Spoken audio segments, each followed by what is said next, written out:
నమస్తే, welcome to KK news. నేను శ్రీదేవి. ఏపీలో రాజకీయాలు ఆసక్తికరంగా మారుతున్నాయి. ఇప్పటి వరకు కూటమి వర్సెస్ వైఎస్ఆర్ కాంగ్రెస్ పార్టీ అన్నట్లుగా పరిస్థితి సాగింది.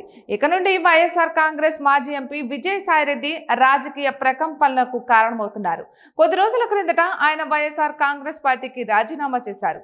వ్యవసాయం చేసుకుంటానని చెప్పుకొచ్చారు. అయితే ఆయన రాజకీయాల నుంచి వైదొలగడంతో సైలెంట్ అవుతారని అంతా భావించారు. కానీ వైఎస్ఆర్ కాంగ్రెస్ పార్టీని టార్గెట్ చేసుకున్నారు.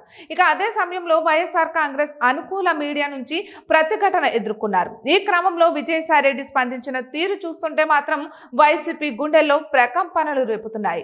విజయసాయిరెడ్డి ఎన్నెన్నో సంచలన విషయాలు బయటపెట్టే అవకాశాలు కనిపిస్తున్నాయి. ముఖ్యంగా వైఎస్ఆర్ కాంగ్రెస్ ప్రభుత్వ హయాంలో జరిగిన మద్య కుంభకోణంపై విజయసాయిరెడ్డి వరుసగా వ్యాఖ్యలు చేస్తూ వచ్చారు.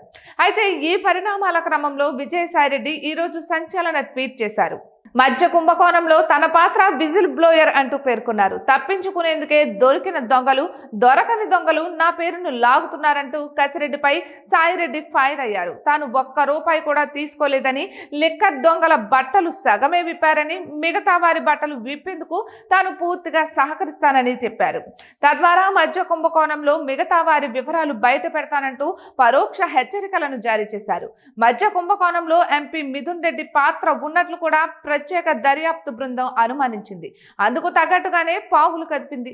ఇందులో ముందస్తు బెయిల్ తెచ్చుకున్నారు మిథున్ రెడ్డి. అయితే ఇప్పుడు విజయసాయిరెడ్డి రాజ్ కసిరెడ్డిని హెచ్చరించడం ద్వారా మున్ముందు కీలక నేతల పేర్లు బయట పెడతానని సంకేతాలు ఇచ్చారు. రాజ్ కసిరెడ్డి విచారించడం ద్వారా వైసీపీ పెద్దల పాత్రను బయటకు లాగేందుకు సిఐడి ప్రయత్నిస్తోంది. ఇక ఈ క్రమంలోనే సాయిరెడ్డి కామెంట్స్ ప్రాధాన్యతను సంతరించుకున్నాయి. సాయిరెడ్డి నోరు విప్పితే వైఎస్ఆర్ కాంగ్రెస్ పార్టీ కీలక నేతలతో పాటు ఆయన కుమారుడు అడ్డంగా బుక్ అయ్యే అవకాశం ఉంది. చూడాలి మరి ఏం జరుగుతోందో.